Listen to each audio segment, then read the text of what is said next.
TV9 నిఘా కథనంతో Vijayawada municipal అధికారులు కదిలారు.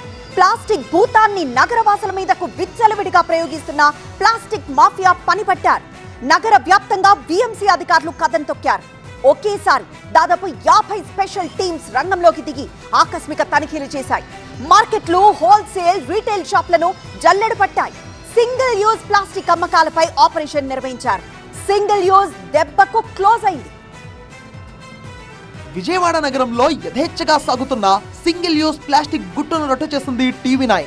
అధికారులు పట్టించుకోకపోవడంతో నగరమంతా ప్లాస్టిక్ మయంగా మారిందంటూ టీవీ9 ప్రసారం చేస్తున్న నిఘా స్టోరీ అధికారుల్లో కదలిక తెచ్చింది. కార్పొరేషన్ కమిషనర్ ఆదేశాలతో రంగంలోకి దిగిన మున్సిపల్ విభాగాలు నగర వ్యాప్తంగా ప్లాస్టిక్ వినియోగంపై ఉక్కుపాదం మోపాయి. నగరంలోని 3 సర్కిళ్ల పరిధిలో బీఎంసీ ఆకస్మిక తనిఖీలు చేపట్టింది.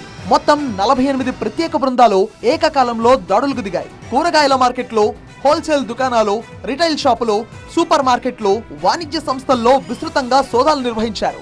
సింగిల్ యూజ్ ప్లాస్టిక్ అమ్ముతున్న వ్యాపారుల గుండెల్లో రైళ్లు పరిగెత్తించారు. ఈ మెరుపు దాడుల్లో అధికారులు భారీగా ప్లాస్టిక్ నిల్వలను స్వాధీనం చేసుకున్నారు.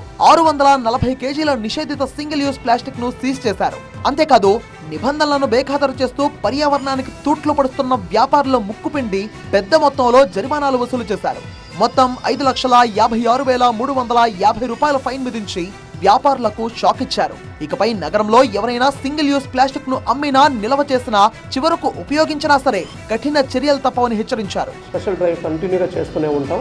రైతు బజార్ దగ్గర కానీ, బయట వెండర్స్ కానీ, చిన్న చిన్న పూలు అమ్ముకునే వాళ్ళు కానీ, కూరగాయలు అమ్ముకునే వాళ్ళు కానీ, లేదంటే మనకు బనానాస్ కానీ, ఫ్రూట్స్ ఉన్నాయి అక్కడక్కడ, అవి కూడా కంప్లీట్గా లేకుండా మేము చేస్తాం. సారు నిరంతరంగా ఎట్టి పరిస్థితుల్లో విజయవాడ సిటీలో సింగిల్ యూజ్ ప్లాస్టిక్ని ఎట్టి పరిస్థితుల్లో ఉండకూడదనే ఆదేశానుసారంగా మేము జరుపుతుంటాం.